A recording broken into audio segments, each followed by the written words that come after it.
Good evening and welcome to the first of 3 debates among the major candidates for President of the United States, sponsored by the Commission on Presidential Debates. The candidates are Independent candidate Ross Perot, Governor Bill Clinton, the Democratic nominee, and President George Bush, the Republican nominee. I am Jim Lara of the McNeil-Lara NewsHour on PBS, and I will be the moderator for this 90-minute event, which is taking place before an audience here in the athletic complex on the campus of Washington University in St. Louis, Missouri. 3 journalists will be asking questions tonight. They are John Mashik of the Boston Globe, Ann Compton of ABC News, and Sandra Van Oker, a freelance journalist. We will follow a format agreed to by representatives of the Clinton and Bush campaigns. That agreement contains no restrictions on the content or subject matter of the questions. Each candidate will have up to 2 minutes for a closing statement. The order of those, as well as the questioning, was determined by a drawing. The first question goes to Mr. Perot.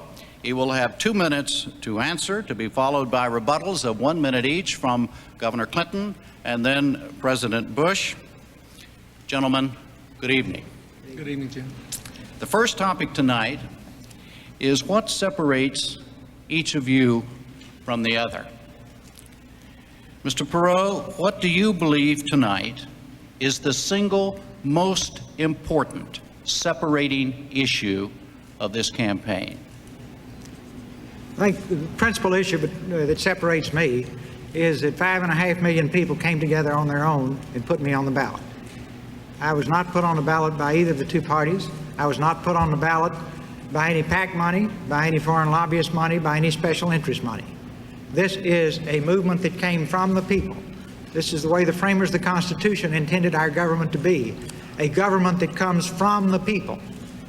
Over time, we have developed a government that comes at the people, that comes from the top down, where the people are more or less treated as objects to be programmed during the campaign with commercials and media events and fear messages and personal attacks and things of that nature.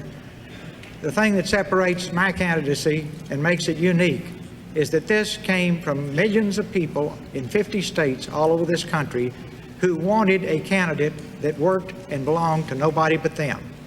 I go into this race as their servant, and I belong to them. So this comes from the people.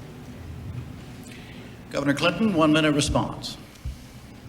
The most important distinction in this campaign is that I represent real hope for change, a departure from trickle-down economics, a departure from tax and spend economics to invest and grow. But before I can do that, I must challenge the American people to change, and they must decide. Tonight, I say to the President, Mr. Bush, for 12 years, you've had it your way, you've had your chance, and it didn't work.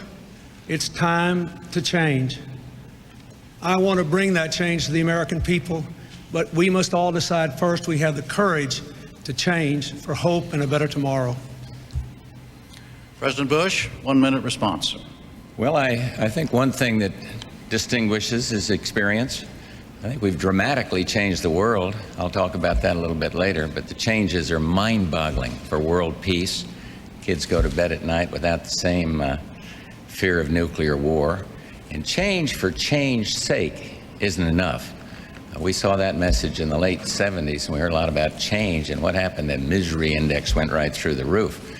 But my economic program, I think, is the kind of change we want. And the way we're going to get it done is we're going to have a brand new Congress. A lot of them are thrown out because of all the scandals. I'll sit down with them, Democrats and Republicans alike, and work for my agenda for American renewal, which represents real change. But I'd say if you had to separate out, I think it's experience at this level. Governor Clinton, how do you respond to the President on the question? You have 2 minutes on the question of experience. He says that is what distinguishes him from the other 2 of you. I believe experience counts, but it's not everything. Values, judgment, and the record that I have amassed in my state also should count for something. I've worked hard to create good jobs and to educate people. My state now ranks first in the country in job growth this year. fourth in income growth, fourth in the reduction of poverty, third in overall economic performance, according to a major news magazine. That's because we believe in investing in education and in jobs. And we have to change in this country. You know, my wife Hillary gave me a book about a year ago in which the author defined insanity as just doing the same old thing over and over again and expecting a different result. We have got to have the courage to change. Experience is important, yes. I've gotten a lot of good experience in dealing with ordinary people over the last year and a month. I've touched more people's lives and seen more heartbreak and hope, more pain and more promise than anybody else who's run for president this year. And I think the American people deserve better than they're getting. We have gone from first to 13th in the world in wages in the last 12 years since Mr. Bush and Mr. Reagan have been in. Personal income has dropped while people have worked harder in the last 4 years. There have been twice as many bankruptcies as new jobs created. We need a new approach.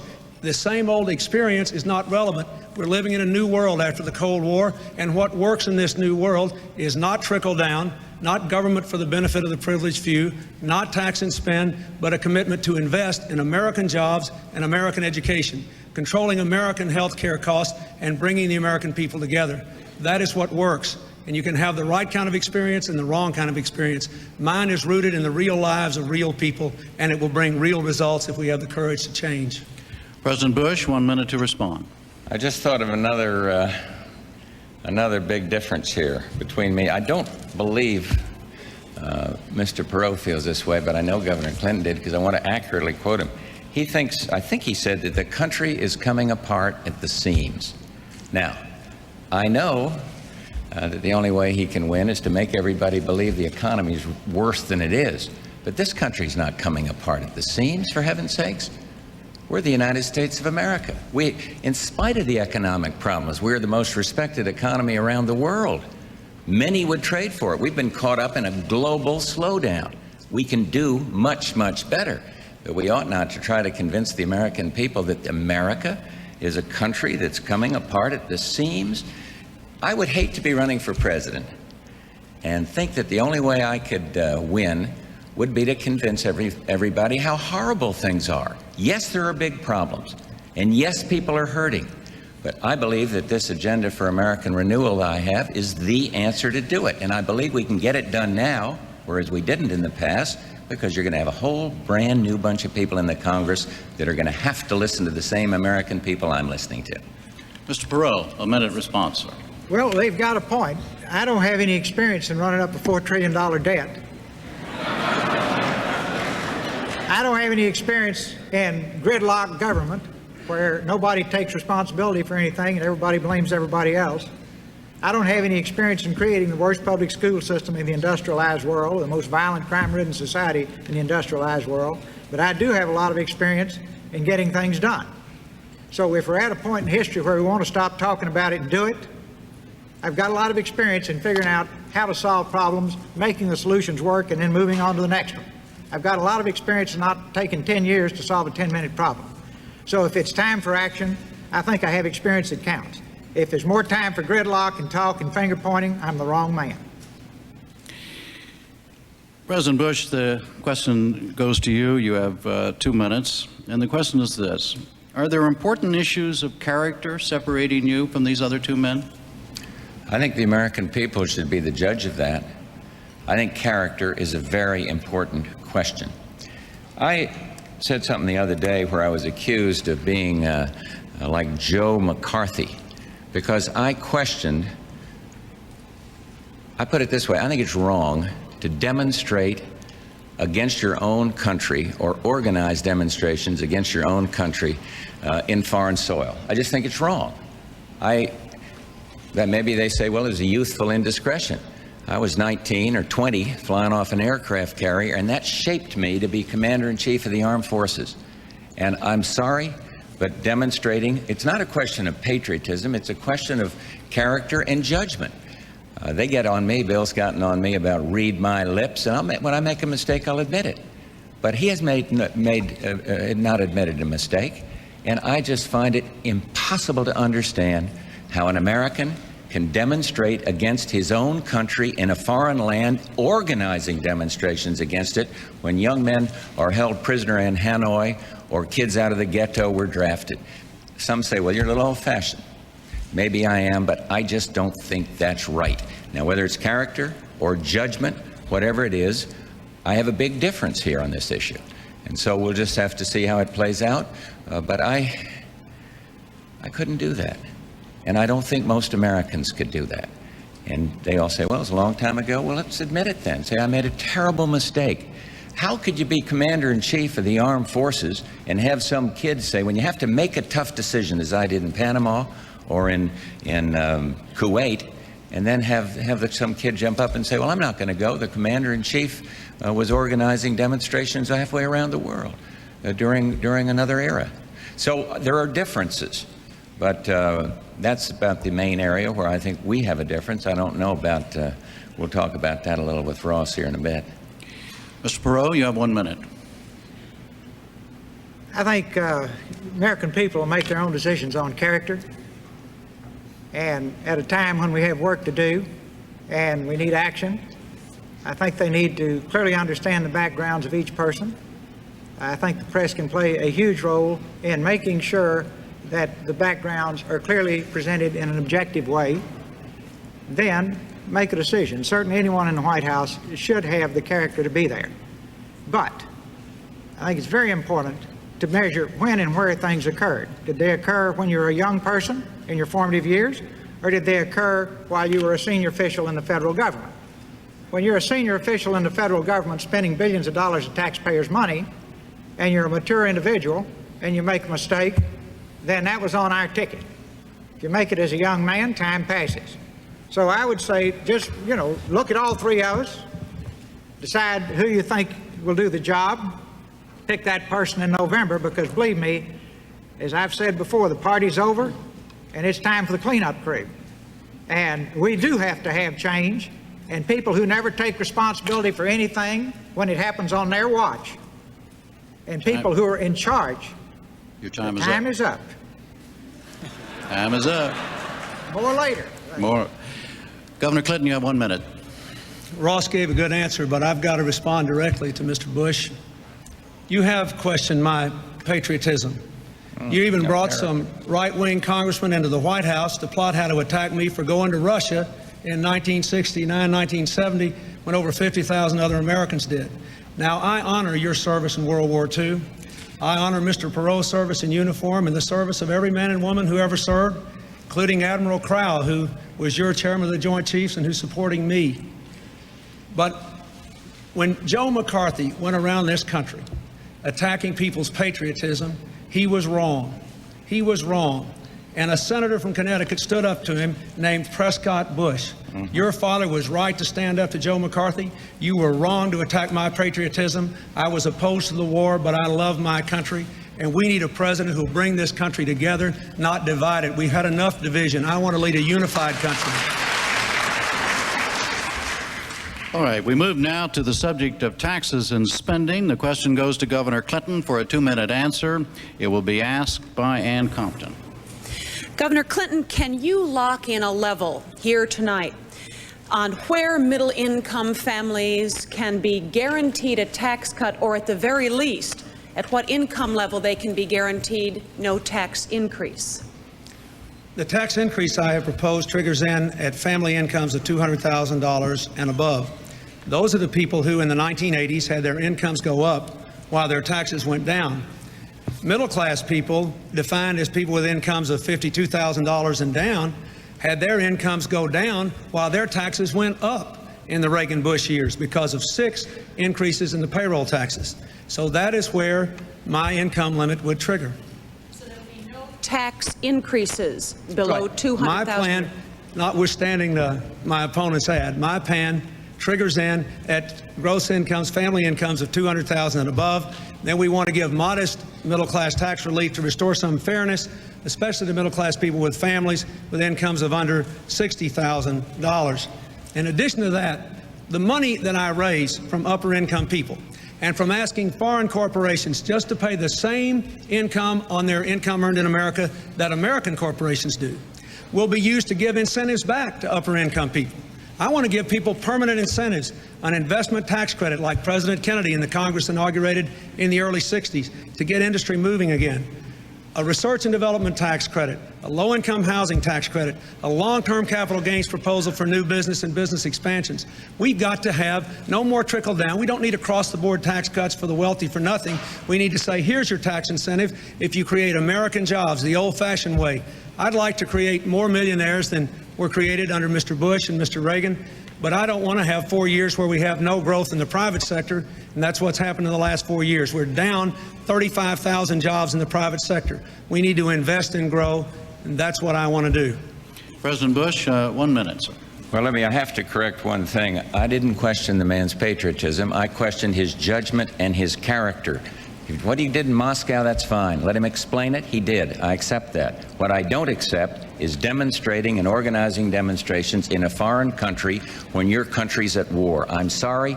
I cannot accept that. In terms of this one on taxes, spells out the biggest difference between us.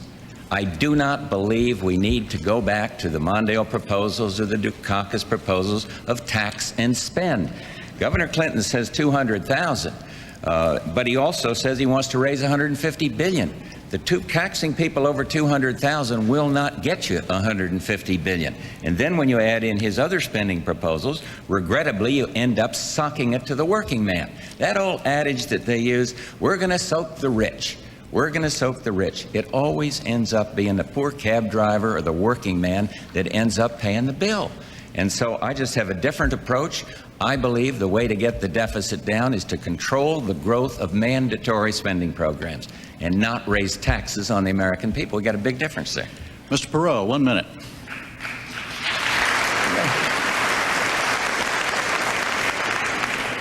We've got to have a growing, expanding job base to give us a growing, expanded tax base. Right now, we have a flat to deteriorating job base, and where it appears to be growing, it's minimum wage jobs. So we've got to really rebuild our job base. That's going to take money for infrastructure and investment to do that. Our foreign competitors are doing it. We're not. We cannot pay off the $4 trillion debt, balance the budget, and have the industries of the future and the high-paying jobs in this country without having the revenue. We're going to go through a period of shared sacrifice. There's one challenge. It's got to be fair. We've created a mess, don't have much to show for it, and we have got to fix it. And that's about all I can say in a minute. Okay. Next question goes to President Bush for a 2-minute answer, and it will be asked by Sandy Van Oker. Mr. President, this past week, your Secretary of the Army, Michael Stone, said he had no plans to abide by a congressional mandate to cut U.S. forces in Europe from 150 to 100,000 by the end of September 1996. Now, why, almost 50 years after the end of World War II, and with the total collapse of the Soviet Union, should American taxpayers be taxed to support armies in Europe when the Europeans have plenty of money to do it for themselves? Well, Sandra, that's a good question. And the answer is, for 40-some years, we kept the peace. If you look at the cost of not keeping the peace in Europe, it would be exorbitant. We have reduced the number of troops that are deployed and going to be deployed. I have cut defense spending. And the reason we could do that is because of our fantastic success in winning the Cold War. We never would have got there if we'd gone for the nuclear freeze crowd. Never would have got there if we'd listened to those that wanted to cut defense spending. I think it is important that the United States stay in Europe and continue to guarantee the peace.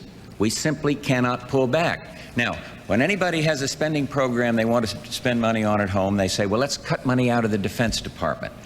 I will accept and have accepted the recommendations of two proven leaders, General Colin Powell and Secretary Dick Cheney.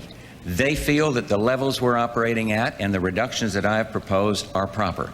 And so I simply do not think we should go back to the isolation days and start blaming foreigners. We are the sole remaining superpower, and we should be that. And we have a certain disproportionate responsibility. But I would ask the American people to understand that if we make imprudent cuts, if we go too far, we risk the peace. And I don't want to do that. I've seen what it is like to see a war and to see the burdens of a war, and I don't want to see us make reckless cuts. Because of our programs, we have been able to significantly cut defense spending. But let's not cut into the muscle, and let's not cut down our insurance policy, which is participation of American forces in NATO, the greatest peacekeeping organization ever made. Today, you got problems in Europe, still bubbling along, even though Europe's going democracy's route. But we are there, and I think this insurance policy is necessary. I think it goes with world leadership, and I think the levels we've come up with are just about right. Mr. Perot, 1 minute, sir. If I'm poor and you're rich, and I can get you to defend me, that's good. But when the tables get turned, I ought to do my share. Right now, we spend about $300 billion a year on defense. The Japanese spend around $30 billion in Asia. The Germans spend around $30 billion in Europe. For example, Germany will spend $1 trillion building infrastructure over the next 10 years. It's kind of easy to do if you only have to pick up a $30 billion tab to defend your country. The European community is in a position to pay a lot more than they have in the past. I agree with the President. When they couldn't, we should have. Now that they can, they should. We sort of seem to have a desire to try to stay over there and control it. They don't want us to control it, very candidly. So it, I think, is very important for us to let them assume more and more of the burden, and for us to bring that money back here and rebuild our infrastructure, because we can only be a superpower if we are an economic superpower, and we can only be an economic superpower if we have a growing, expanding job base. Governor Clinton. 1 minute, sir.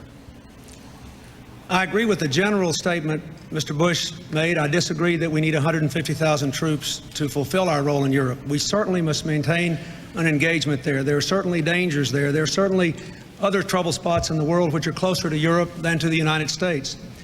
But two former defense secretaries recently issued a report saying that 100,000 or slightly fewer troops would be enough, including President Reagan's former defense secretary, Mr. Carlucci. Many of the military experts whom I consulted on this agreed. We're going to have to spend more money in the future on military technology and on greater mobility, greater airlift, greater sea lift, the V-22 airplane. We're going to have to do some things that are quite costly, and I simply don't believe we can afford, nor do we need, to keep 150,000 troops in Europe, given how much the Red Army, now under the control of Russia, has been cut. The arms control agreement concluded between Mr. Bush and Mr. Yeltsin, something I have applauded. I don't think we need 150,000 troops. Let me make one other point. Mr. Bush talked about taxes. He didn't tell you that he vetoed a middle-class tax cut because it would be paid for by raising taxes on the wealthy, and vetoed an investment tax credit paid for by raising taxes on the wealthy. All right, we go now to Mr. Perot for a 2-minute question, and it will be asked by John Mashik. Mr. Perot, you talked about fairness just a minute ago on sharing the pain. As part of your plan to reduce the ballooning federal deficit, you've suggested that we raise gasoline taxes 50 cents a gallon over 5 years. Why punish the middle-class consumer to such a degree? It's 10 cents a year cumulative. It finally gets to 50 cents at the end of the 5th year. I think punish is the wrong word. Again, see, I didn't create this problem. We're trying to solve it. Now, if you study our international competitors, some of our international competitors collect up to $3.50 a gallon in taxes, and they use that money to build infrastructure and create jobs. We collect 35 cents, and we don't have it to spend. I know it's not popular, and I understand the nature of your question, but the people who will be helped the most by it are the working people who will get the jobs created because of this tax. Why do we have to do it? Because we have so mismanaged our country over the years, and it is now time to pay the fiddler, and if we don't, we will be spending our children's money. We have spent $4 trillion worth. An incredible number of young people are active in supporting my effort because they're deeply concerned that we have taken the American dream from them. I think it's fitting that we're on the campus of a university tonight. These young people, when they get out of this wonderful university, will have difficulty finding a job. We've got to clean this mess up, leave this country in good shape, and pass on the American dream to them. We've got to collect the taxes to do it. If there's a fairer way, I'm all ears.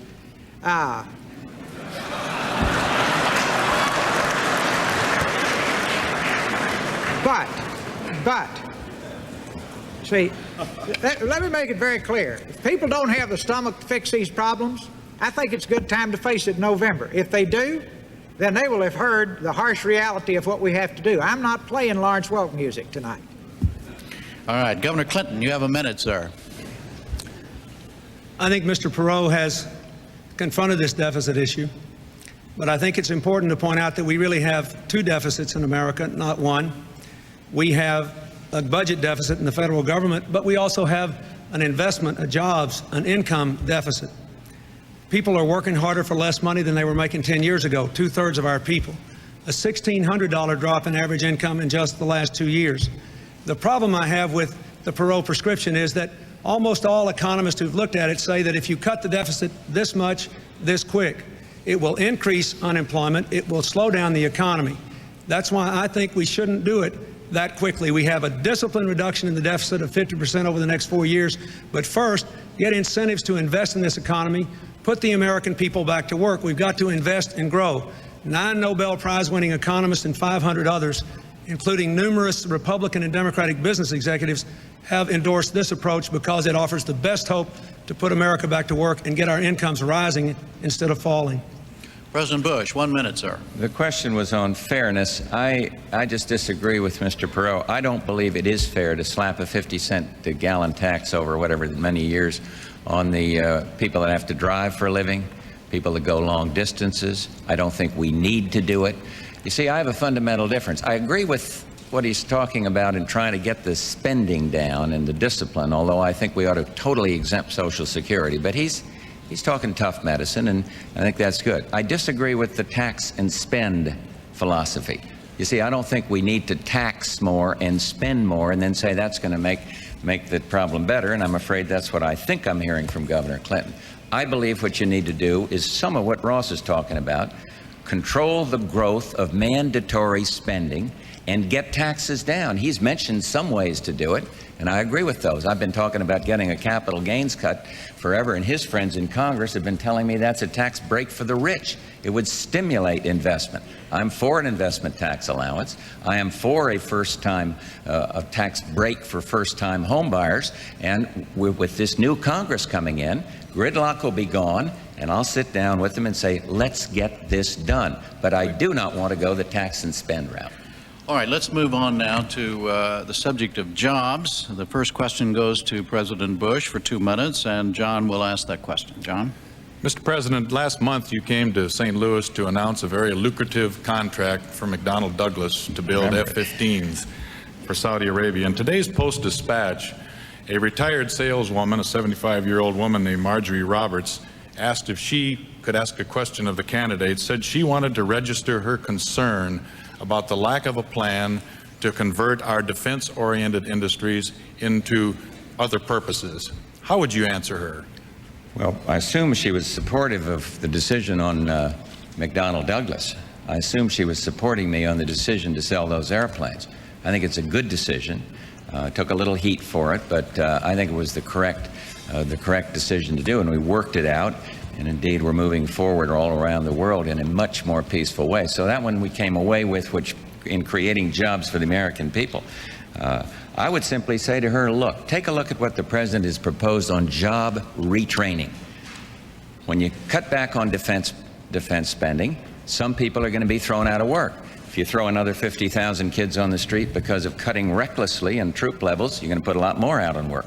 I would say to him, look at the job retraining programs that we're proposing. Therein is the best answer to her. And another one is stimulate investment in savings.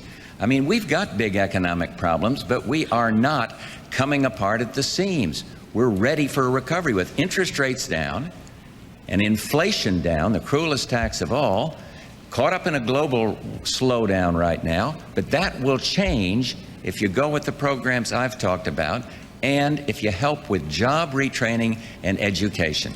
I am a firm believer that our America 2000 education problem is the answer. A little longer run, it's going to take a while to educate, but it is a good program. So her best hope for short term is job retraining if she was thrown out of work at a defense plant. But tell her it's not all that gloomy. We're the United States. We faced tough problems before. Look at the misery index when the Democrats had both the White House and the Congress. It was just right through the roof.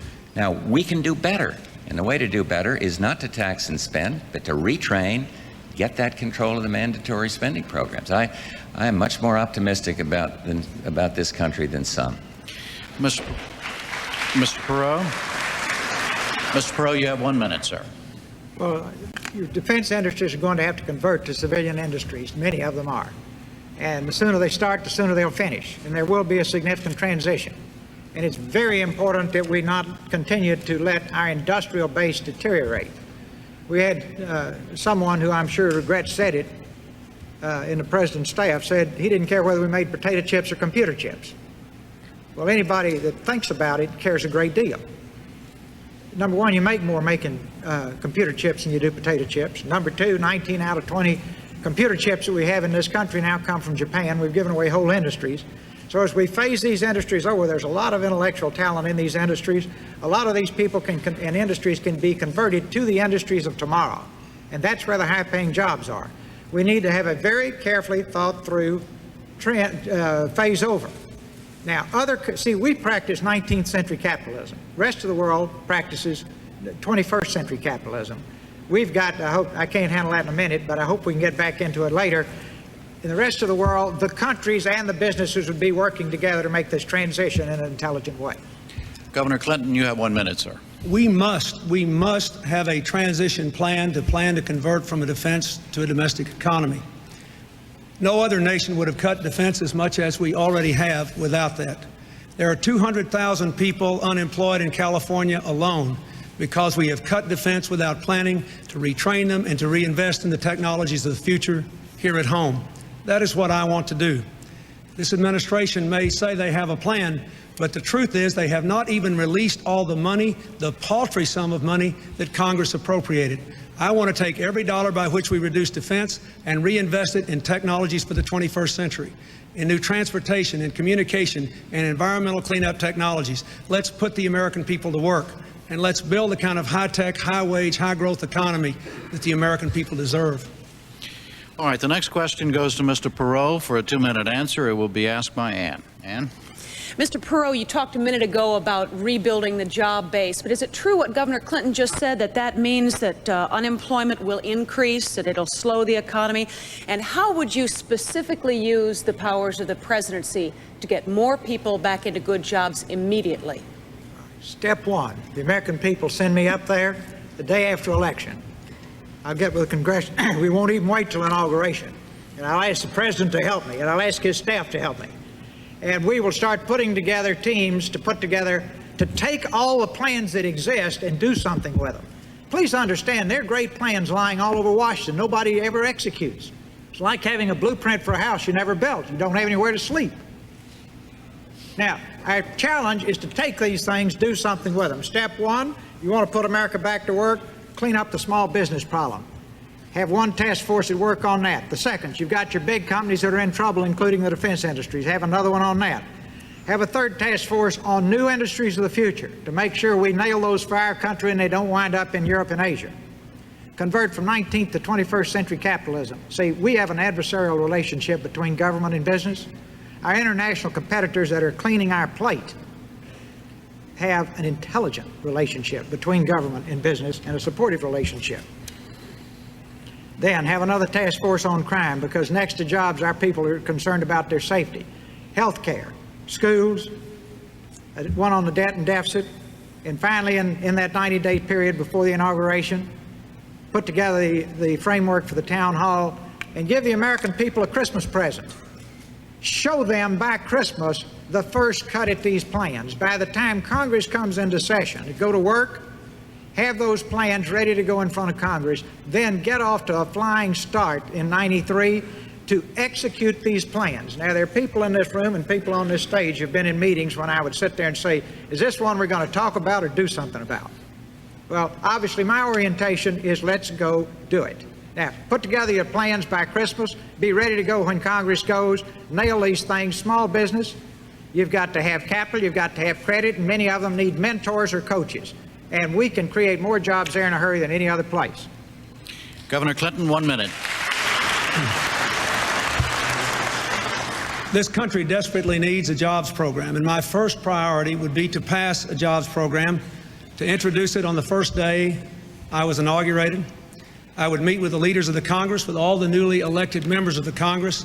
There's many others with whom I could meet between the time of the election and the inauguration, and we would present a jobs program. Then we would present a plan to control health care costs and phase in health care coverage for all Americans. Until we control health care costs, we're not going to control the deficit. It is the #1 culprit. But first, we must have an aggressive jobs program. I live in a state where manufacturing job growth has far outpaced the nation in the last few years, where we have created more private sector jobs since Mr. Bush has been president than have been created in the entire rest of the country, where Mr. Bush's labor secretary said the job growth has been enormous. We've done it in Arkansas. Give me a chance to create these kind of jobs in America. We can do it. I know we can. President Bush, 1 minute. We've got the plan announced for what we can do for small business. I've already put forward things that'll get this country working fast, some of which have been echoed here tonight. Investment tax allowance, capital gains reduction, more on research and development, tax credit for first-time home buyers. What I'm going to do is say to Jim Baker when this campaign is over, all right, let's sit down now. You do in domestic affairs what you've done in foreign affairs. Be the kind of the economic coordinator of all the domestic side of the House, and that includes all the economic side, all the training side, and bring this program together. We're going to have a new Congress, and we're going to say to them, you've listened to the voters the way we have. Nobody wants gridlock anymore, and so let's get the program through. And I believe it'll work because as Ross said, we got the plans. The plans are all over Washington, and I've put ours together in something called the Agenda for American Renewal, and it makes sense. It's sensible, it creates jobs, it gets to the base of the kind of jobs we need, and so I'll just be asking for support to get that put into effect.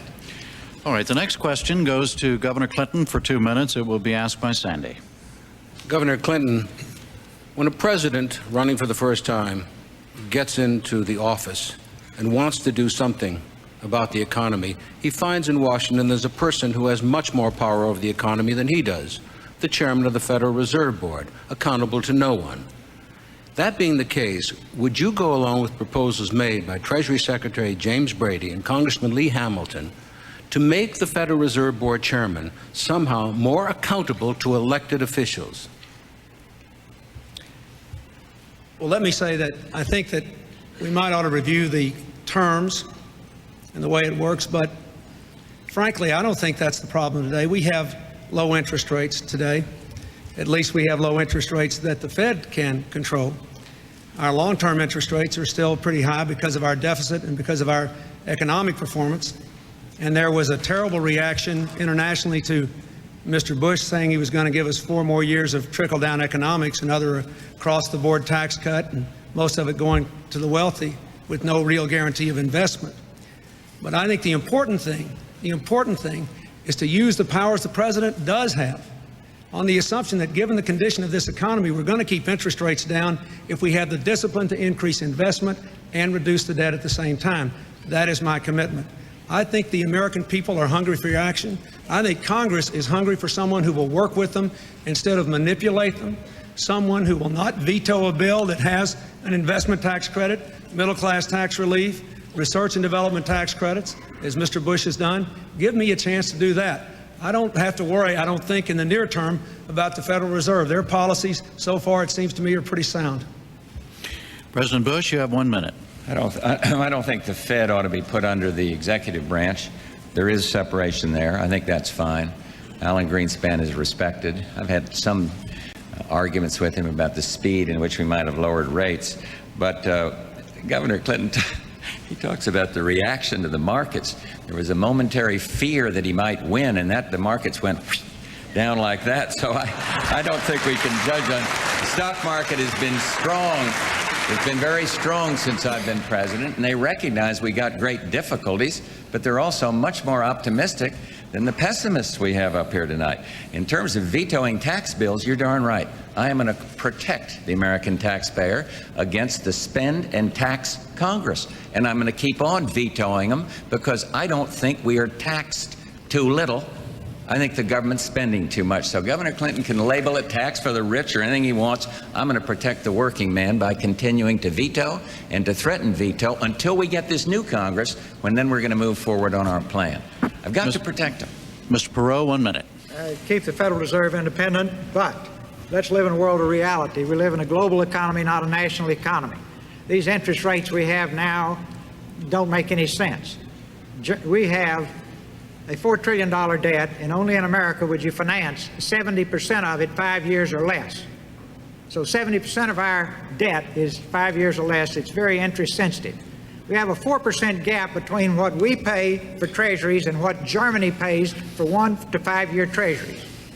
That gap is going to close because the Arabs, the Japanese, and folks in this country are going to start buying German treasuries because they can get more money. Every time our interest rates go up 1%, that adds $28 billion to the deficit or to the debt, whichever place you want to put it. We are sitting on a ticking bomb, folks, because we have totally mismanaged our country, and we had better get it back under control. Just think, in your own business, if you had all of your long-term problems financed short-term, you'd go broke in a hurry. All right, we're going to move to foreign affairs. The first question goes to Mr. Perot for a 2-minute answer, and Sandy will ask it. Mr. Perot, in the post-war Cold War environment, what should be the overriding U.S. national interest? And what can the United States do, and what can it afford to do to defend that national interest? Well, again, if you're not rich, you're not a superpower, so we have two that I'd put as number one. I have 1 and 1A. One is we've got to have the money to be able to pay for defense. And we've got to manufacture here. Believe it or not, folks, you can't ship it all overseas. You got to make it here. And you can't convert from potato chips to airplanes in an emergency. See, Willow Run could be converted from cars to airplanes in World War II because it was here. We've got to make things here. You just can't ship them overseas anymore. I hope we talk more about that. Second thing, on priorities, we've got to help Russia succeed in its revolution and all of its republics. When we think of Russia, remember, we're thinking of many countries now. We've got to help them. That's pennies on the dollar compared to renewing the Cold War. Third, we've got all kinds of agreements on paper and some that are being executed on getting rid of nuclear warheads. Russia and its republics are out of control, or at best in weak control right now. It's a very unstable situation. You've got every rich Middle Eastern country over there trying to buy nuclear weapons, as you well know. And that will lead to another 5-star migraine headache down the road. We really need to nail down the intercontinental ballistic missiles, the ones that can hit us from Russia. And we're focused on the tactical. We've made real progress there. We've got some agreements on the nuclear, but we don't have those things put away yet. The sooner the better. So in terms of priorities, we've got to be financially strong. Number two, we've got to take care of this missile situation and try to get the nuclear war behind us and give that a very high priority. And number three, we need to help and support Russia and the republics in every possible way to become democratic, capitalistic societies and not just sit back and let those countries continue in turmoil, because they could go back worse than things used to be. And believe me, there are a lot of old boys in the KGB and the military that liked it to better the way it used to be. Thank you. Governor Clinton, 1 minute. In order to keep America the strongest nation in the world, we need some continuity and some change. There are three fundamental challenges. First of all, the world is still a dangerous and uncertain place. We need a new military and a new national security policy equal to the challenges of the post-Cold War era. a smaller permanent military force, but one that is more mobile, well-trained with high technology equipment. We need to continue the negotiations to reduce the nuclear arsenals in the Soviet Union, the former Soviet Union, and the United States. We need to stop this proliferation of weapons of mass destruction. Second, we have to face that in this world, economic security is a whole lot of national security. Our dollar's at an all-time low against some foreign currencies. We're weak in the world. We must rebuild America's strength at home. And finally, we ought to be promoting the democratic impulses around the world. Democracies are our partners. They don't go to war with each other. They're reliable friends in the future. National security, economic strength, democracy. President Bush, 1 minute.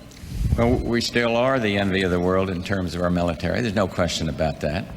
We're the envy of the world in terms of our economy, in spite of the difficulties we're having. There's no question about that. Our exports are dramatically up.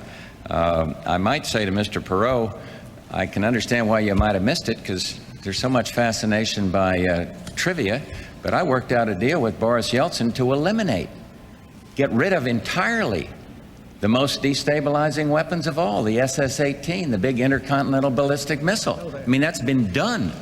And thank God it has, because the parents of these young people around here go to bed at night without the same fear of nuclear war. We made dramatic progress. And so we've got a good military. The question is, we get a new military, get the best in the world. We got it. And they're keeping the peace. And they're respected around the world. And we are more respected because the way we have conducted ourselves. We didn't listen to the nuclear freeze crowd. We said peace through strength, and it worked, and the Cold War is over. And America understands that. But we're so turned so inward, we don't understand the global picture. And we are helping democracy. Ross, the Freedom Support Act is something that I got through the Congress, and it's a very good thing, because it does exactly what you say, and I think you agree with that, to help Russian democracy. And we're going to keep on doing that. All right, next question is for Governor Clinton, and John will ask it. Governor Clinton, you've accused the president of coddling tyrants, including those in Beijing. As president, how would you exert U.S. power to influence affairs in China? I think our relationships with China are important, and I don't think we want to isolate China. But I think it is a mistake for us to do what this administration did when all those kids went out there carrying the Statue of Liberty in Tiananmen Square. Mr. Bush sent 2 people in secret to toast the Chinese leaders and basically tell them not to worry about it. They rewarded him by opening negotiations with Iran to transfer nuclear technology. That was their response to that sort of action. Now that voices in the Congress and throughout the country have insisted that we do something about China, look what has happened. China has finally agreed to stop sending us products made with prison labor, not because we coddled them, but because the administration was pushed into doing something about it. And recently, the Chinese have announced that they're going to lower some barriers to our products, which they ought to do since they have a $15 billion trade surplus with the United States under Mr. Bush, the second biggest surplus of all, second to Japan. So I would be firm. I would say, if you want to continue most favored nations status for your government-owned industries as well as your private ones, observe human rights in the future. Open your society. Recognize the legitimacy of those kids that were carrying the Statue of Liberty. If we can stand up for our economic interests, we ought to be able to pursue the democratic interests of the people in China, and over the long run, they'll be more reliable partners.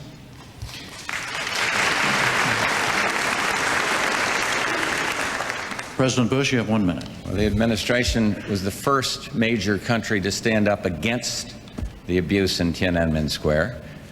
We are the ones that worked out the prison labor deal. We are the ones that have lowered the barrier to products, but Carla Hill's negotiation. I am the one that said, let's keep the MFN, because you see China moving towards a free market economy. To do what the Congress and Governor Clinton is suggesting, you would isolate and ruin Hong Kong. They are making some progress, not enough for us. We were the first ones to put sanctions on. We still have them on some things. But the Governor Clinton's philosophy is isolate them. He says don't do it, but the policies he's expounding of putting conditions on MFN and kind of humiliating them is not the way you make the kind of progress we are getting. And I've stood up with these people, and I understand what you have to do to be strong in this situation, and it's moving. Not as fast as we'd like, but you isolate China and turn them inward, and then we've made a tremendous mistake. And I'm not going to do it, and I've had to fight a lot of people that were saying human rights, and we are the ones that put the sanctions on and stood for it. And he can insult General Scowcroft if he wants to. They didn't go over to coddle. He went over to say, you must make the very changes they're making now.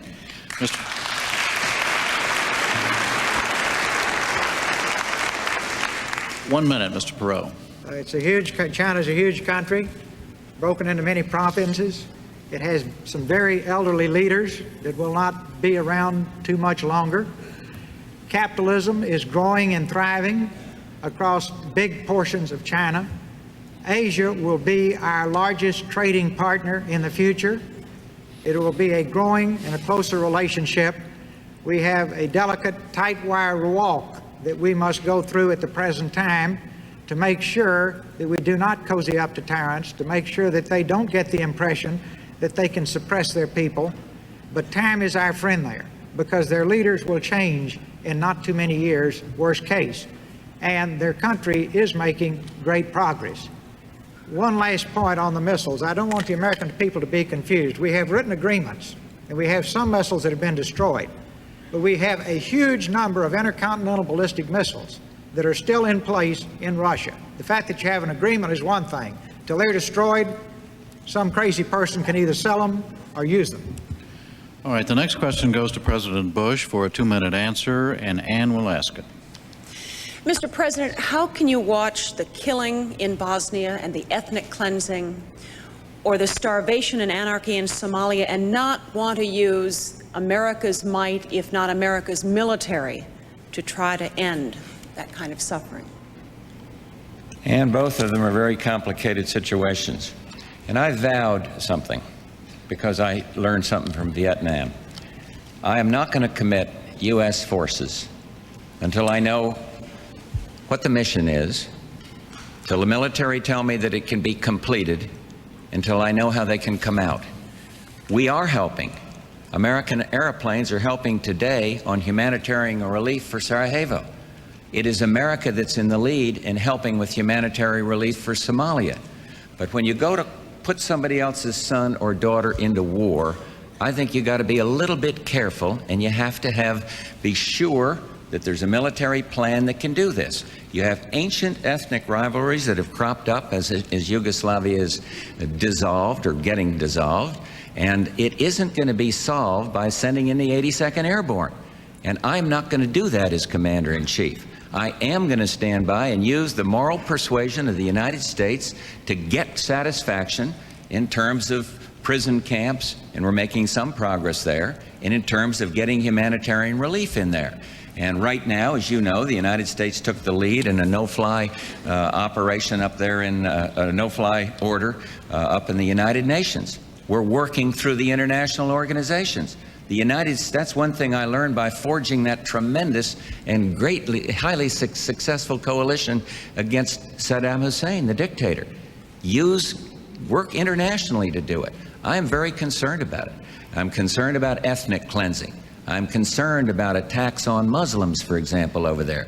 But I must stop short of using American force until I know how those young men and women are going to get out of there, as well as get in, know what the mission is, and define it. And I think I'm on the right track. Are you designing a mission? Ann, sorry. Time is up. We have to go to Mr. Perot for a 1-minute response. I think if we learned anything in Vietnam, it's you first commit this nation before you commit the troops to the battlefield. We cannot send our people all over the world to solve every problem that comes up. This is basically a problem that is a primary concern to the European community. Certainly, we care about the people, we care about the children, we care about the tragedy, but it is inappropriate for us, just because there's a problem somewhere around the world, to take the sons and daughters of working people, and make no mistake about it, our all-volunteer armed force is not made up of the sons and daughters of the beautiful people.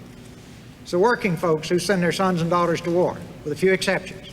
Very unlike World War II, when FDR's sons flew missions. Everybody went. It's a different world now. It's very important that we not just without thinking it through, just rush to every problem in the world and have our people torn to pieces.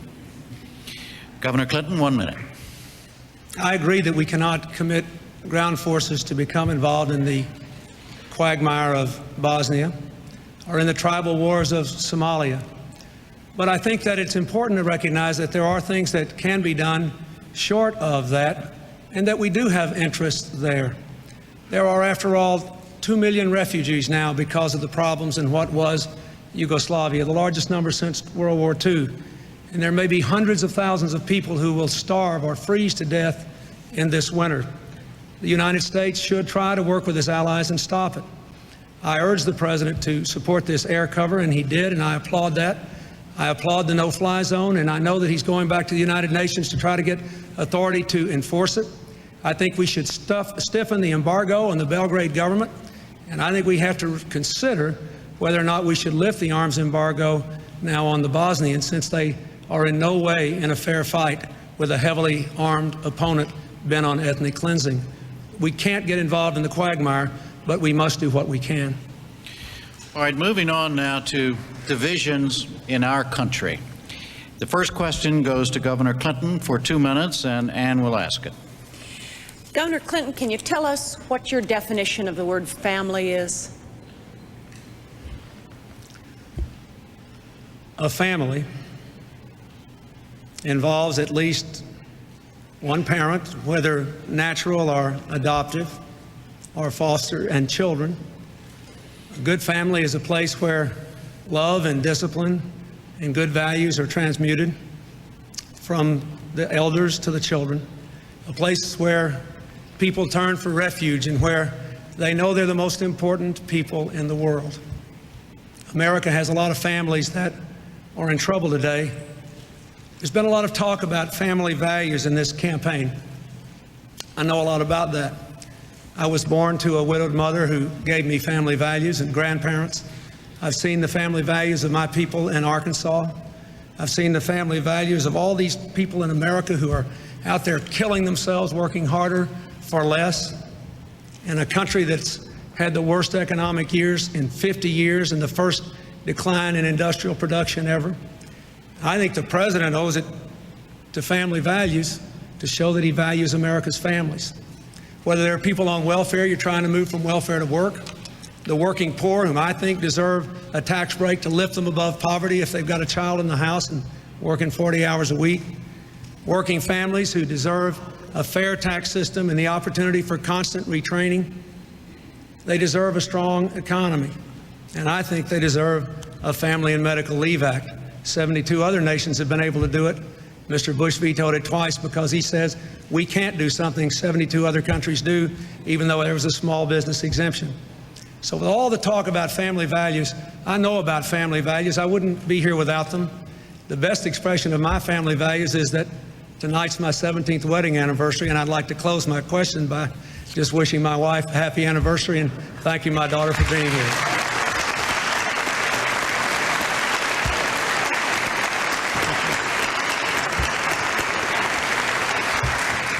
President Bush, 1 minute. Well, I would say that one meeting that made a profound impression on me was when the mayors of the big cities, including the mayor of Los Angeles, a Democrat, came to see me, and they unanimously said the decline in urban America stems from the decline in the American family. So I do think we need to strengthen family. When Barbara holds an AIDS baby, she's showing a certain compassion for family. When she reads to children, the same thing. I believe that discipline and respect for the law, all of these things should be taught to children, not in our schools, but families have to do that. I'm appalled at the highest outrageous numbers of divorces. It happens in families, it's happened in ours, but it's gotten too much. And I just think that we ought to do everything we can to respect the American family. It can be a single parent family. Those mothers need help, and one way to do it is to get these deadbeat fathers to pay their obligations to these mothers. That'll help strengthen the American family, and there's a whole bunch of other things that I can't click off in this short period of time. All right, Mr. Perot, you have 1 minute. If I had to solve all the problems that face this country, and I could be granted one wish as we started down the trail to rebuild the job base, the schools, and so on and so forth, I would say a strong family unit in every home, where every child is loved, nurtured, and encouraged. A little child before they're 18 months learns to think well of himself or herself or poorly. They develop a positive or negative self-image. At a very early age, they learn how to learn. If we have children who are not surrounded with love and affection, see, I look at my grandchildren and wonder if they'll ever learn to walk because they're always in someone's arms. And I think, my gosh, wouldn't it be wonderful if every child had that love and support? But they don't. We will not be a great country unless we have a strong family unit in every home. And I think you can use the White House as a bully pulpit to stress the importance of these little children, particularly in their young and formative years, to mold these little precious pieces of clay so that they too can live rich, full lives when they're grown.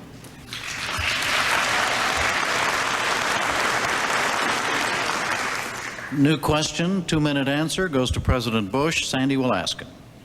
Mr. President, there's been a lot of talk about Harry Truman in this campaign, so much so that I think tomorrow I'll wake up and see him named as the next commissioner of baseball. They could use But the one. thing that Mr. Truman didn't have to deal with was drugs. Americans are increasingly alarmed about drug-related crimes in cities and suburbs, and your administration is not the first to have grappled with this. And are you at all of a mind that maybe it ought to go to another level, if not to what's advocated by William F. Buckley Jr. and Milton Friedman, legalization, somewhere between there and where we are now? No, I don't think that's the right answer. I don't believe legalizing narcotics is the answer. I just don't believe that's the answer. I do believe that there's some fairly good news out there. The use of cocaine, for example, by teenagers is dramatically down. But we've got to keep fighting on this war against drugs. We're doing a little better in interdiction. Many of the countries below that used to say, well, this is the United States problem, if you'd get the demand down, then we wouldn't have the problem, are working cooperatively with the DEA and other law, the military. We're using the military more now in terms of interdiction. Our funding for recovery is up, recovering the addicts. Where we're not making the progress, Sander, is we're making it in teenagers, and thank God, because I thought what Ross said was most appropriate about these families and these children. But where we're not making it is with the confirmed addicts. And I'll tell you one place that's working well, and that is the private sector. Jim Burke and this task force that he has, you may know about it. I'll tell the American people, but this man said, I'll get you $1 million a day in pro bono advertising, something that's very hard for the government to do, and he went out and he did it. And people are beginning to educate through this program, teaching these kids you shouldn't use drugs. So we're still in the fight. But I must tell you, I think legalization of narcotics or something of that nature in the face of the medical evidence would be totally counterproductive. And I oppose it, and I'm going to stand up and continue to oppose it. Mr. Perot? Mr. Perot, 1 minute. Anytime you think you want to legalize drugs, go to a neonatal unit, if you can get in. They're between 100 and 200% capacity up and down the East Coast. And the reason is crack babies being born. Babies in the hospital 42 days. Typical cost to you and me is $125,000. Again and again and again, the mother disappears in 3 days. And the child becomes a ward of the state because he's permanently and genetically damaged. Just look at those little children, and if anybody can even think about legalizing drugs, they've lost me. Now let's look at priorities. You know, we went on the Libyan raid. You remember that one? Because we were worried to death that Gaddafi might be building up chemical weapons. We've got chemical warfare being conducted against our children on the streets in this country all day, every day, and we don't have the will to stamp it out. And again, if I get up there, if you send me, we're going to have some blunt talks about this, and we're really going to get out in the trenches and say, is this one you want to talk about or fix? Because talk won't do it, folks. There are guys that couldn't get a job, third shift in a Dairy Queen, driving BMWs, Mercedes, selling drugs. And these old boys are not going to quit easy.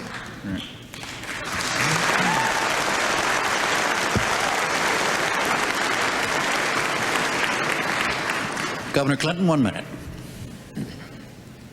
Like Mr. Perot, I have held crack babies in my arms. But I know more about this, I think, than anybody else up here because I have a brother who's a recovering drug addict. I'm very proud of him. But I can tell you this, if drugs were legal, I don't think he'd be alive today. I am adamantly opposed to legalizing drugs. He is alive today because of the criminal justice system. That's a mistake. What should we do? First, we ought to prevent more of this on the street. 30 years ago, there were 3 policemen for every crime. Now there are 3 crimes for every policeman. We need 100,000 more police on the street. I have a plan for that. Secondly, we ought to have treatment on demand. Thirdly, we ought to have boot camps for first-time nonviolent offenders so they can get discipline and treatment and education and get reconnected to the community before they are severed and sent to prison where they can learn how to be first-class criminals. There is a crime bill that lamentably was blocked from passage once again, mostly by Republicans in the United States Senate, which would have addressed some of these problems. That crime bill is going to be one of my highest priorities next January if I become president.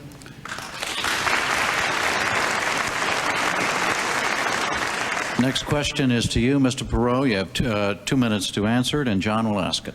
Mr. Perot, racial division continues to tear apart our great cities, the last episode being this spring in Los Angeles. Why is this still happening in America, and what would you do to end it? All right, this is a relevant question here tonight. First thing I'd do is during political campaigns, I would urge everybody to stop trying to split this country into fragments and appeal to the differences between us and then wonder why the melting pot's all broken to pieces after November the 3rd. We are all in this together. We ought to love one another because united teams win and divided teams lose. And if we can't love one another, we ought to get along with one another. And if you can't get there, just recognize we're all stuck with one another because nobody's going anywhere, right? Now, that ought to get everybody back up to let's get along together and make it work. Our diversity is a strength. We've turned it into a weakness. Now, again, the White House is a bully pulpit. I think whoever's in the White House should just make it absolutely unconscionable and inexcusable. And if anybody's in the middle of a speech at one of these conventions, I would expect the candidate to go out and lift him off the stage if he starts preaching hate, because we don't have time for it. See, our differences are our strengths. We have got to pull together. In athletics, we know it. See, divided teams lose, united teams win. We have got to unite and pull together, and there's nothing we can't do.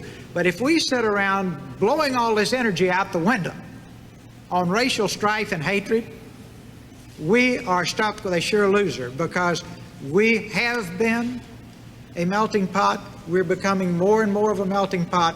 Let's make it a strength, not a weakness. Governor Clinton, 1 minute. I grew up in the segregated South, thankfully raised by a grandfather with almost no formal education, but with a heart of gold, who taught me early that all people were equal in the eyes of God. I saw the winds of hatred divide people and keep the people of my state poorer than they would have been spiritually and economically. And I've done everything I could in my public life to overcome racial divisions. We don't have a person to waste in this country. We are being murdered economically because we have too many dropouts, we have too many low birth weight babies, we have too many drug addicts as kids, we have too much violence, we are too divided by race, by income, by region. And I have devoted a major portion of this campaign to going across this country and looking for opportunities to go to white groups and African American groups and Latino groups and Asian American groups and say the same thing. If the American people cannot be brought together, we can't turn this country around. If we can come together, nothing can stop us.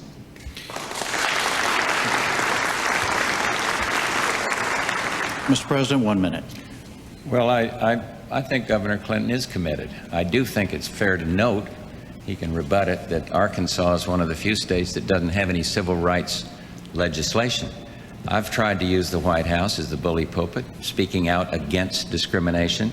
We've passed 2 very forward-looking civil rights bills. It's not going to be all done by legislation. But I do think that you need to make an appeal every time you can to eliminate racial divisions and discrimination. And I'll keep on doing that and pointing to some legislative accomplishment to back it out. I have to take 10 seconds here at the end. The red light isn't on yet. To say to Ross Perot,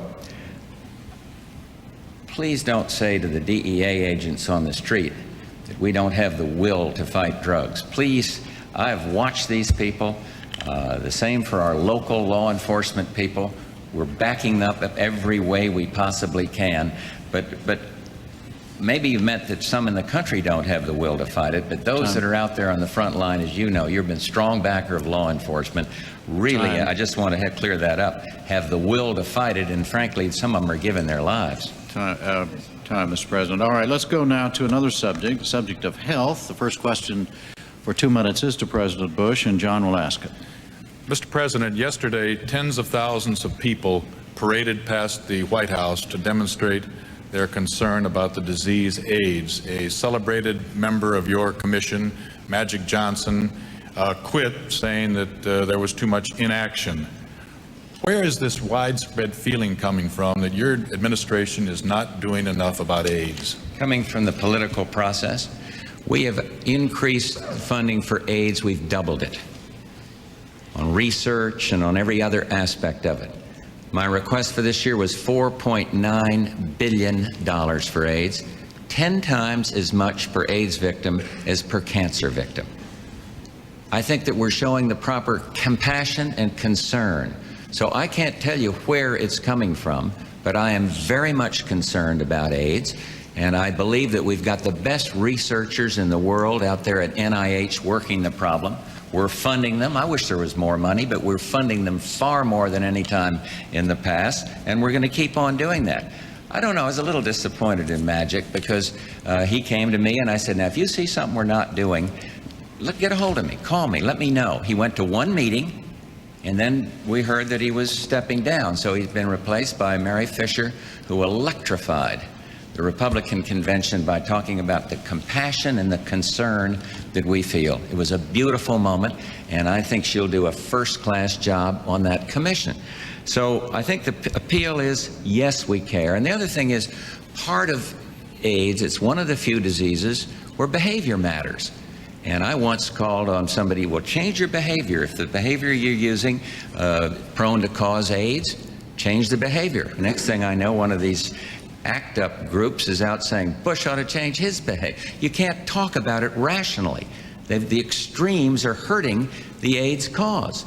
To go into a Catholic Mass in a beautiful cathedral in New York under the cause of helping in AIDS and start throwing condoms around in the Mass, I'm sorry, I think it sets back the cause. We cannot move to the extreme. We've got to care. We've got to continue everything we can at the federal and the local level. Barbara, I think, is doing a superb job in destroying the myth about AIDS. And all of us are in this fight together. All of us care. Do not go to the extreme.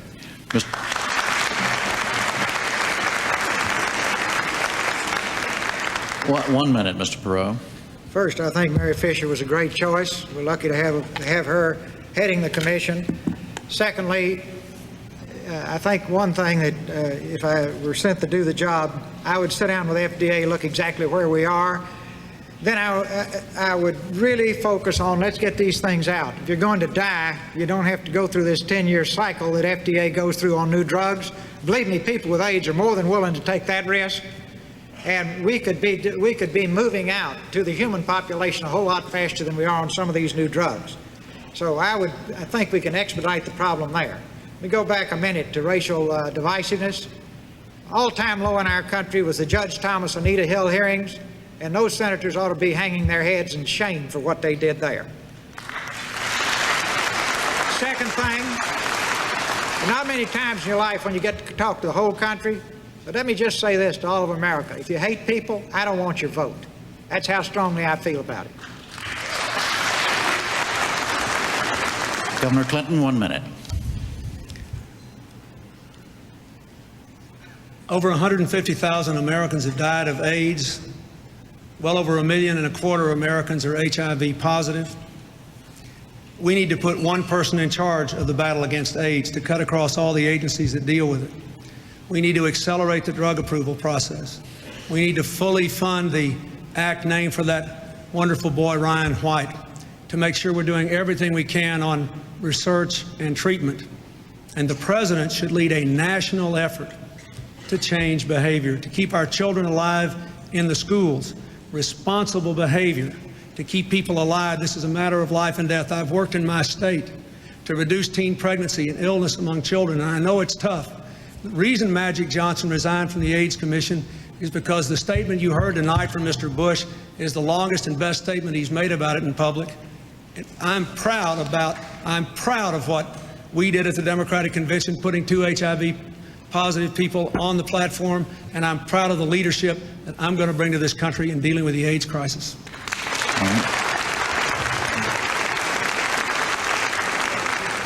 New question for Mr. Perot. You have 2 minutes to answer, and Ann will ask it. Mr. Perot, even if you've got what people say are the guts to take on changes in the most popular, the most sacred of the entitlements, Medicare, people say you haven't a prayer of actually getting anything passed in Washington. Since a president isn't a lone ranger, how in the world can you make some of those unpopular changes? 2 ways. Number one, if I get there, it will be a very unusual and historical event because the people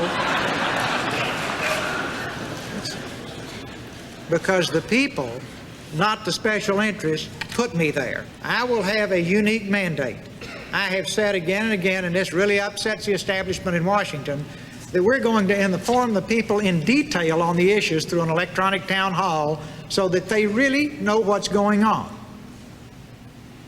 They will want to do what's good for our country. Now, all these fellows with $1,000 suits and alligator shoes running up and down the halls of Congress that make policy now, the lobbyists, the PAC guys, the foreign lobbyists, and what have you, they'll be over there in the Smithsonian, you know, because we're going to get rid of them. And the Congress will be listening to the people, and the American people are willing to have fair shared sacrifice. They're not as stupid as Washington thinks they are. The American people are bright, intelligent, caring, loving people who want a great country for their children and grandchildren. And they will make those sacrifices. So I welcome that challenge, and just watch. Because if the American people send me there, we'll get it done. Now, everybody will faint in Washington. They've never seen anything happen in that town. This is a town where the White House says Congress did it, Congress says the White House did it, and I'm sitting there and say, well, who else could be around? You know, then when they get off by themselves, they said nobody did it. And yet the cash register is empty, and it used to have our money, the taxpayers' money, in it, and we didn't get the results. No, we'll get it done. We'll have to cheat.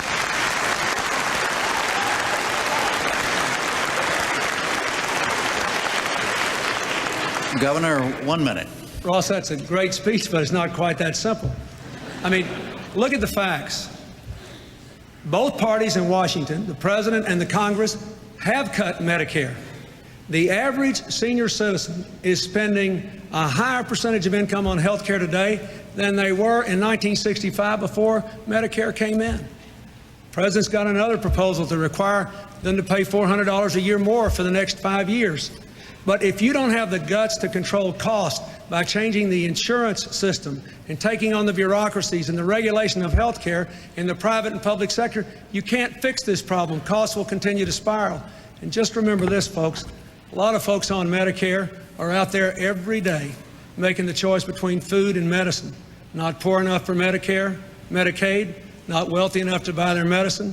I've met them, people like Mary Annie and Edward Davis in Nashua, New Hampshire, all over this country. They cannot even buy medicine. So let's be careful. When we talk about cutting health care costs, let's start with the insurance companies and the people that are making a killing instead of making our people healthy.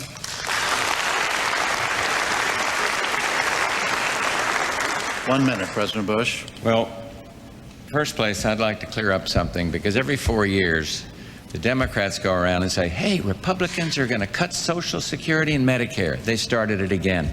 I'm the president that stood up and said, don't mess with Social Security.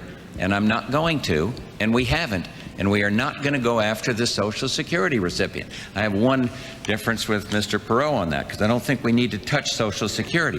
What we do need to do, though, is control the growth of these mandatory programs. And Ross properly says, okay, there's some pain in that. But Governor Clinton refuses to touch that, simply refuses. So what we've got to do is control it to the growth, let it grow for inflation, let it grow for the amount of new people added, population, and then hold the line. And I believe that is the way you get the deficit down, not by the tax and spend program that we hear every 4 years, whether it's Mondale, Dukakis, whoever else it is. I just don't believe we ought to do that. So hold the line on Social Security and put a cap on the growth of the mandatory program. New question. It is for Governor Clinton. 2-minute answer. Sandy will ask it. Governor Clinton, Ann Compton has brought up Medicare. I remember in 1965 when Wilbur Mills of Arkansas, the chairman of Ways and Means, was pushing it through the Congress. The charge against it was it socialized medicine. One, Mr. Bush made that charge. Well, he served with him two years later in 1967, where I first met him. The second point, though, is that it is now skyrocketing out of control. People want it. We say it's going bonkers. Is not the Oregon plan applied to Medicaid rationing the proper way to go, even though the federal government last August ruled that violated the Americans with Disabilities Act of 1990? Well, I thought the Oregon plan should at least have been allowed to be tried, because at least the people in Oregon were trying to do something.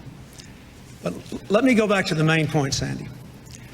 Mr. Bush is trying to run against Lyndon Johnson and Jimmy Carter and everybody in the world but me in this race. I have proposed a managed competition plan for health care. I will say again, you cannot control health care costs simply by cutting Medicare. Look what's happened. The federal government has cut Medicare and Medicaid in the last few years. States have cut Medicaid. We've done it in Arkansas under budget pressures. But what happens? More and more people get on the rolls as poverty increases. If you don't control the health care cost of the entire system, you cannot get control of it. Look at our program. We set up a national ceiling on health care costs tied to inflation and population growth, set by health care providers, not by the government. We provide for managed competition, not government models, in every state, and we control private and public health care costs. Now, just a few days ago, a bipartisan commission of Republicans and Democrats, more Republicans than Democrats, said my plan will save the average family $1,200 a year more than the Bush plan will by the year 2000. $2.2 trillion in the next 12 years, $400 billion a year by the end of this decade.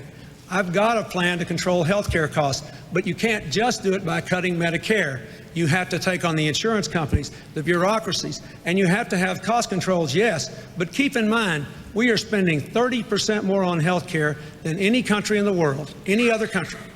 And yet we have 35 million people uninsured. We have no preventive and primary care. The Oregon plan is a good start if the federal government's going to continue to abandon its responsibilities.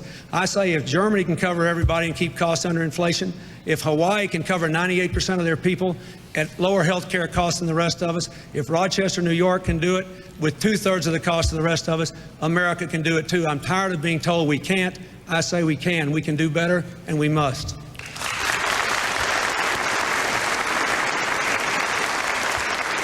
President Bush, 1 minute. Well, I don't have time in 30 seconds or whatever minute to talk about our health care reform plan. Oregon plan made some good sense, but it's easy to dismiss the concerns of the disabled. As president, I have to be sure that those waivers, which we're approving all over the place, are covered under the law. Maybe we can work it out. But the Americans for Disabilities Act, speaking about sound and sensible civil rights legislation, was the foremost piece of legislation passed in modern times. And so we do have something more than a technical problem. Governor Clinton clicked off the things you got to take on insurance companies and bureaucracies. He failed to take on somebody else, the malpractice suit people, those that bring these lawsuits against these frivolous trial lawyers' lawsuits that are running the cost of medical care up by 25 to 50 billion.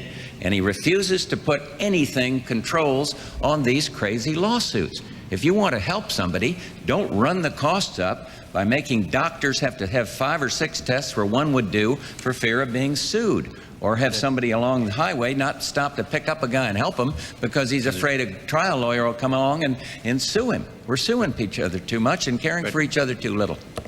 Mr. Perot, 1 minute.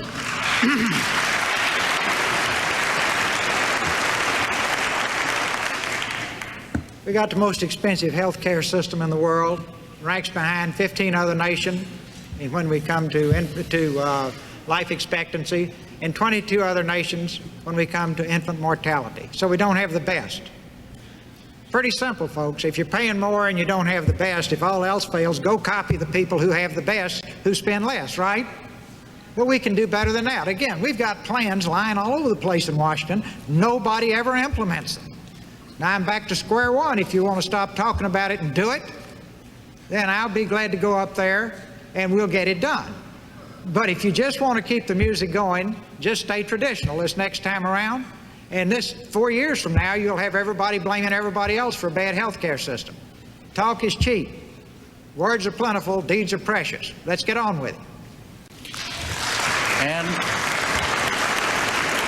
And that's exactly what we're going to do. That was, in fact, the final question and answer. We're now going to move to closing statements. Each candidate will have up to 2 minutes. The order, remember, was determined by a drawing, and Mr. Perot, you were first. Well, it's been a privilege to be able to talk to the American people tonight.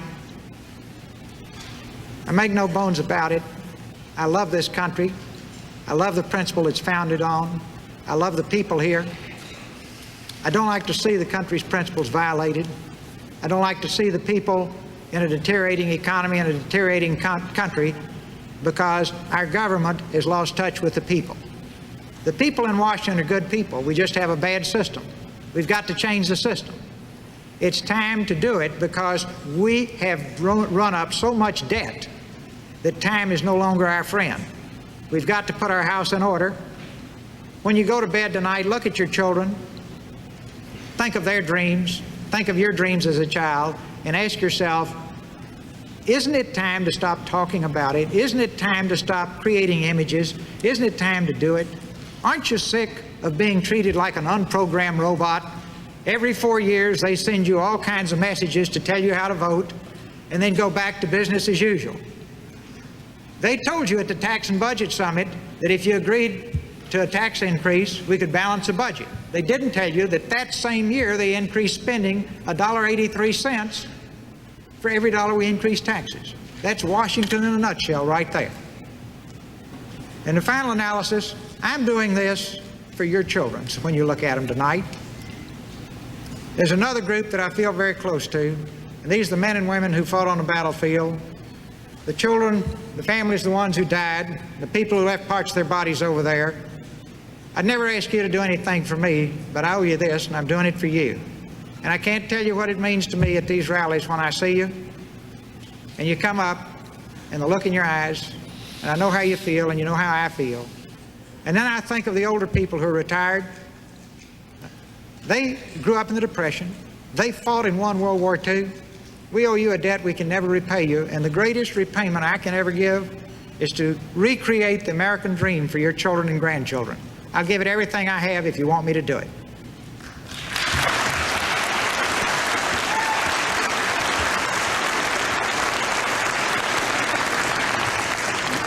Governor Clinton, your closing statement. I'd like to thank the people of St. Louis and Washington University, the Presidential Debate Commission, and all those who made this night possible. And I'd like to thank those of you who are watching. Most of all, I'd like to thank all of you who have touched me in some way over this last year. All the thousands of you whom I've seen. I'd like to thank the computer executives, the electronics executives in Silicon Valley, 2/3 of whom are Republicans, who said they wanted to sign on to a change to create a new America. I'd like to thank the hundreds of executives who came to Chicago, 1/3 of them Republicans, who said they wanted to change. I'd like to thank the people who started with Mr. Perot, who've come on to help our campaign. I'd like to thank all the folks around America that no one ever knows about. The woman who was holding the AIDS baby she adopted in Cedar Rapids, Iowa, who asked me to do something more for adoption. The woman who stopped along the road in Wisconsin and wept because her husband had lost his job after 27 years. All the people who are having a tough time and the people who are winning, but who know how desperately we need to change. This debate tonight has made crystal clear a challenge that is as old as America. The choice between hope and fear, change or more of the same. The courage to move into a new tomorrow or to listen to the crowd who says things could be worse. Mr. Bush has said some very compelling things tonight that don't quite square with the record. He was president for 3 years before he proposed a health care plan that still hasn't been sent to Congress in total, 3 years before an economic plan, and he still didn't say tonight that that tax bill he vetoed raised taxes only on the rich and gave the rest of you a break, but he vetoed it anyway. I offer a new direction. Invest in American jobs, American education, control health care costs, bring this country together again. I want the future of this country to be as bright and brilliant as its past, and it can be if we have the courage to change.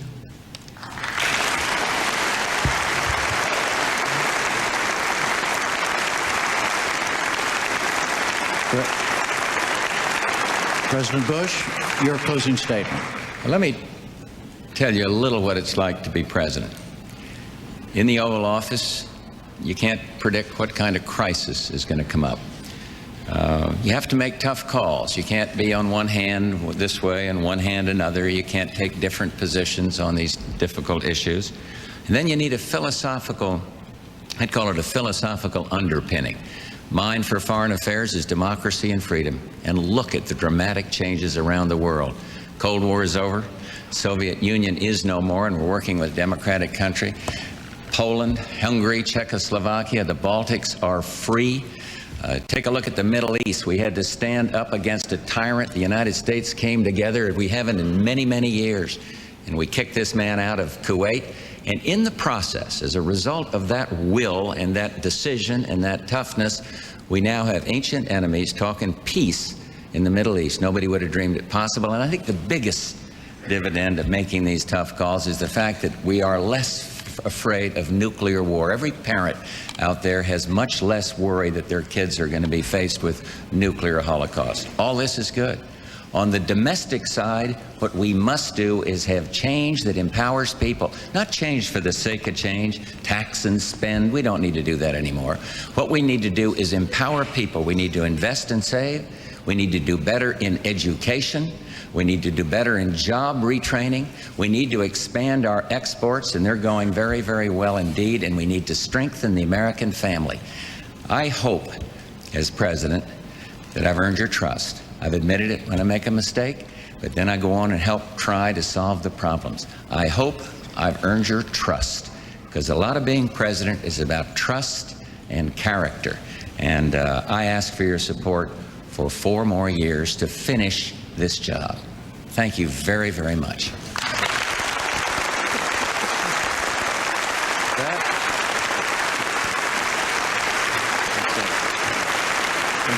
Don't go away yet. I